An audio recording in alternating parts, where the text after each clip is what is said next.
Well, friends, our scripture lesson today is taken from the Gospel according to Luke, chapter 21, verses 25 through 36.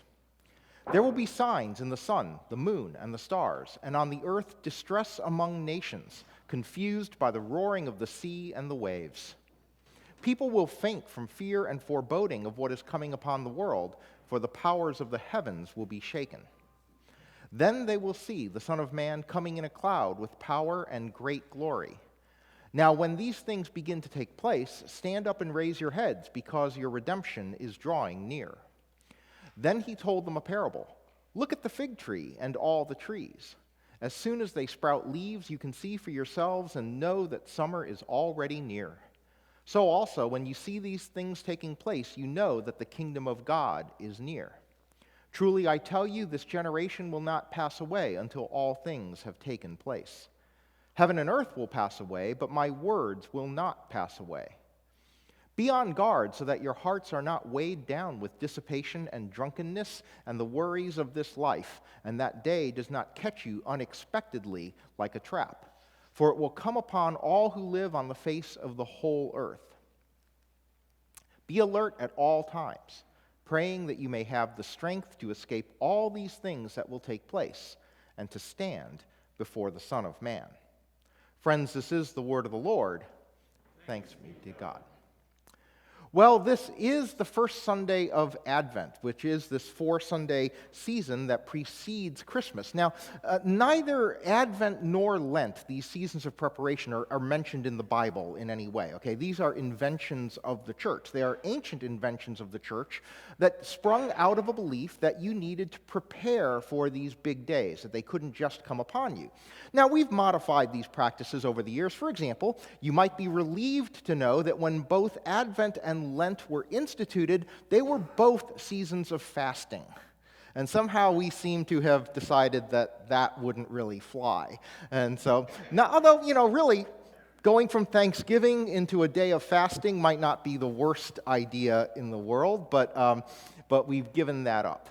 Now, each of the weeks has a different theme, and these themes are also things that were invented by the church. Now, this practice began, the season of Advent actually started, the earliest record of it comes from about the year 500 or so AD. So it goes back about 1,500 years that they started practicing these seasons. At the same time, you might look at that and say, well, that's also like 5 centuries after Christ that it took them to decide that this was necessary. So it goes back a long way, but it also had been quite a while before the church realized that this was a needed thing. So we've developed themes. Now, in the Presbyterian Church, the themes that we use are pretty common, but the themes are hope, peace, joy, and love. And those vary. There are other Christian traditions that use different words on those weeks. For example, in some Christian traditions, next week, the week we call peace, is a week they call faith.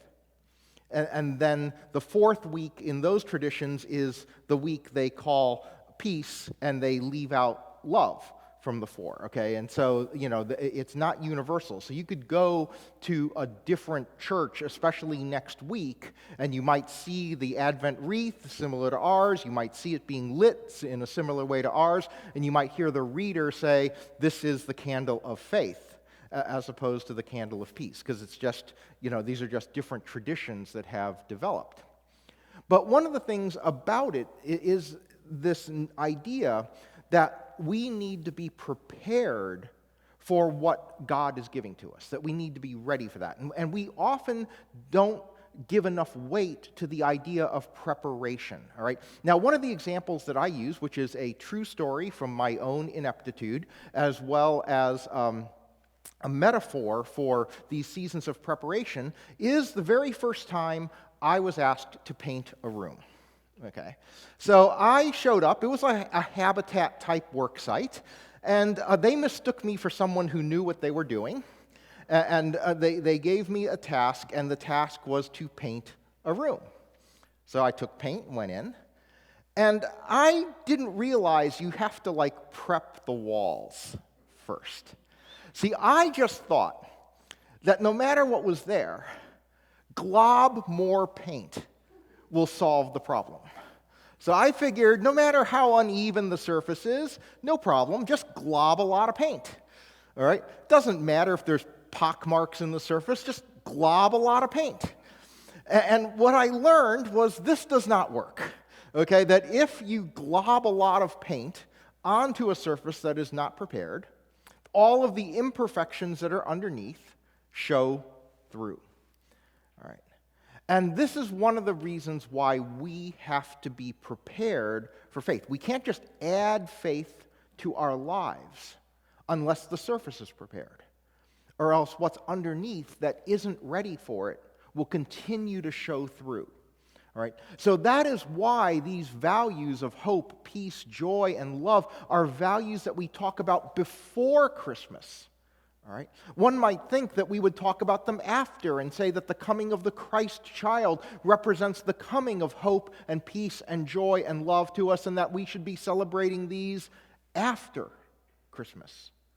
But instead, we do it before, because there is an understanding that actually we need the hope, the peace, the joy, and the love in our hearts in order to be able to appreciate the coming of Christ, in order to have the coming of Christ mean more to us and have greater effect in our lives. So these are values of preparation that we need to have. Because when we're not prepared, when we're not expecting things, we miss them. As it's always easy to miss what you're not ready for. We won't fully appreciate or understand what Christ means in our lives if we're not ready to receive Him. That's why I love watching movies 2, 3, 4, 5, 15 times, because each time I will see something that I had not seen before. All right? Because I was so busy focused on one narrow part of what was going on that I missed everything else that was there to be seen. That works for movies, but it doesn't work for life, because you don't get to go back and relive your life. You get one shot through, and what you miss, you've missed. Now, one of the things that really makes us miss things, whether it's in a movie or in life, it's fear. Fear, tension, these are things that cause us to focus too narrowly and not see the bigger picture of what's going on. And Jesus totally understands that, because Jesus says, look, a lot of stuff's going to happen. There's going to be a lot of turmoil, and people will faint from fear and foreboding. He understands that fear is going to get to us. Now, notice that there's something metaphorical here happening, because he says, for the powers of the heavens will be shaken. And that's not literally true. The powers of heaven are not shaken. But it seems to us as if they are. See, things happen in life. There is turmoil in life. There are things that upend our lives. And we look at it and say, what's going on? You know, is God not in charge? Is God not doing things? The world doesn't make sense. Things seem so difficult. And this is a perfectly normal reaction for us to have. It's not faithlessness. It's simply human. And this human reaction to think that the heavens themselves are upended and we don't know what's going on, we don't know what God is doing, is just a human reaction to turmoil. And when those things happen, one of the things we always need to remember is that God truly knows how hard life is. Jesus came to earth. God knows. Jesus came to earth and showed us that I can experience the suffering. I know what it's like to suffer. I know how hard life is. So never think that God underestimates the struggle that each of us is facing at times in our lives. Never believe that. God knows that struggle. God understands that struggle. God appreciates that struggle. But you might sit there and hear that and think, okay, well then why doesn't God do something about it? Why doesn't God fix it? The answer is God is fixing it. That's the story. God is in the process of fixing it. But one of the impediments to God fixing it, to be honest, is the fact that we keep breaking it. God's repairing and we're breaking. And we always need to understand the difference between the collective breaking that humanity does to cause the world to go astray and the individual. It's always wrong to think that because of something you did, God is punishing you. That's not the way it works, okay? God doesn't do that. But collectively, what we do to break the world, what we do to make the world not function as God intends, has negative ramifications for all of us. Right? We all do it. You know those signs at workplaces, 14 days since a work accident kind of thing? All right. For each of us, how many days has it been since you've done something that helped kind of break the world? And it happens in little ways, right? I was kind of short with someone that I didn't need to be. I wasn't as nice as I could have been. I wasn't as kind as I could have been. I wasn't as generous as I could have been. All of those things help break the world a little bit. Because we know it happens to us, right? Even minor things. A lot of us, not at like therapy level trauma, but a lot of us have had things that make us think less of the world because someone did something to us, and you know that they don't even know they did it.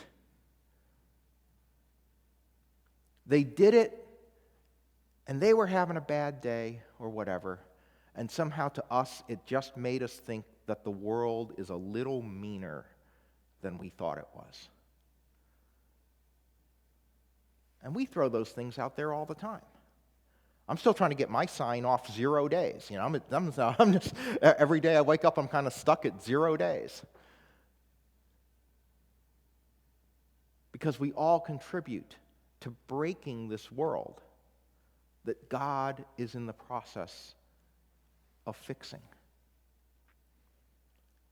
Now, when it gets hard, when it gets tough, when things look difficult out there, one of our temptations is to either be preoccupied with the trouble or be in denial and run from the trouble. Personally, I opt for denial. That's one of my favorite things, okay? Both literally and metaphorically, I like to ignore the mess. Now, I don't use the mechanism of denial that Jesus talks about. Jesus talks about denial. He says, don't be weighed down with dissipation and drunkenness and the worries of this life. So the dissipation and drunkenness, that's the kind of the denial, the escapism. All right? The worries of this life is to be preoccupied with it. Now, dissipation, it's not a word we use very often in English, and the Greek word's kind of cool. So this Greek word for dissipation is kripale. And the scholars say that kripale is actually a late addition to Greek. So it didn't come into the Greek language until kind of late in its history. Remember, in the time of the Bible, the world is making a transition from Greek being the language of the world to Latin being the language of the world. So it's in that late Greek period that kripale comes in. What kripale means, it's describing the illness you feel after you've been drinking. In other words, it is the first known word for a hangover.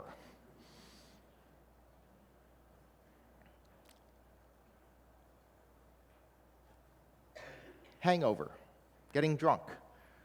Not my usual way of denial. My thing is to just ignore it and turn on the television. But for a lot of people, this is a way they ignore what's going on, to just withdraw and not pay attention to it, or to be preoccupied by the worries. And he says that both of these things act like a trap. They're a trap. To either be preoccupied or to ignore the existence of worries is a trap, because both of them are signs of hopelessness, of ignoring the possibility that there is a way forward. See, struggle is normal. Feeling down is normal. But hopelessness is a trap, because when you are in the state of hopelessness, you've given up on the idea that there is a way forward. And that's such a trap. Because if you give up on the idea that there is a way forward, you won't see the way forward because you're not looking for the way forward. So Jesus gives us a little clue for how to deal with this. He gives them a simple parable. It says, then he told them a parable. Look at the fig tree. He gives them a reminder of something they've seen every year. That something that looks dead is not. And even though summer feels far away, You can, as soon as you see a little bit of a sprout, you know that summer is coming. It's such a great reminder. I need it every year at this time because I do not like winter. Right? I do not like winter. I am counting the days until pitchers and catchers report to spring training. All right? I hate it when the days are getting shorter. I don't like it being dark at 5 in the afternoon. These are all things that bug me. And yet, they're going to get longer pretty soon. We're 3 weeks from the days getting longer. And the thing I remember is I have survived 60 consecutive winters. I am 60 for 60 on making it through winter. And that gives me pretty good hope that I'm going to be 61 for 61 this year. So where have you experienced hope in your past? When did you fear the worst and it didn't happen? When did it seem bleak and it worked out? When did a solution show up? Because you've all made it. You have made it to this point. And if you can hang on to those experiences that remind you of your ability to see it through, it allows you to do what Jesus says, which is that when these tumultuous things happen, stand up and raise your heads. In other words, don't cower, stand up. This was one of the things that the early church was known for. This is what Christ followers were known for. They were famous for their hope. That no matter how bad things looked, no matter how much they were persecuted, they refused to stop being people of hope. They were hopeful through Roman persecution. They were hopeful through the Dark Ages. They were hopeful through the Black Death. No matter what it was, they were hopeful. And that is the foundation of everything. It's the foundation of all preparation. After all, you do not prepare for anything except in an attitude of hope. Otherwise, why bother? What are you preparing for? You practice in the hope that you'll get it right. You learn something in the hope that you'll be able to use it. No matter what it is, hope is the foundation of all preparation. That's why it's the first of the values of Advent, which is the lead-off, by the way, of the liturgical year. This is, Happy New Year in a liturgical sense, because this is the start of a liturgical year. And the very first week, the theme is hope, because hope is the foundation of everything. If you have no hope, don't bother. Right? Who does things when it's hopeless? Who does things when there's no chance, right?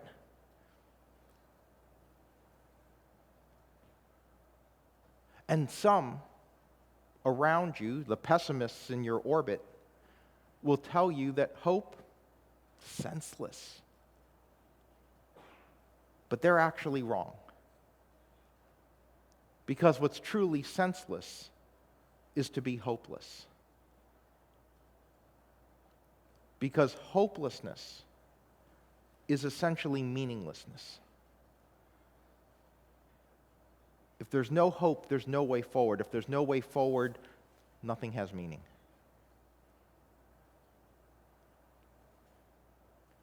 So the thing that has to be laid first in our lives is hope. That's the primer coat of everything.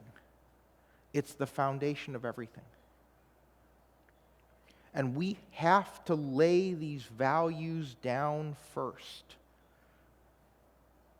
Otherwise, we'll just be globbing faith on top of a foundation that isn't properly prepared, and those imperfections will show through. We've all known people who came to faith, who go to church, and yet somehow they bring with them attitudes, anger, and it shows through. And you look at the faith on top and they go, wow, you seem to really believe, and yet all these other things are still there, and it's because the faith just got globbed on to a person who wasn't properly prepped. These values of hope, peace, joy, love, they have to be there first as the base upon which faith rests. And that's the difference between a faith that will simply highlight the imperfections that are there and a faith that will look beautiful when it's laid. So in the next few weeks, we're going to talk about each of those values and the role they serve as preparation for the coming of Christ. Amen.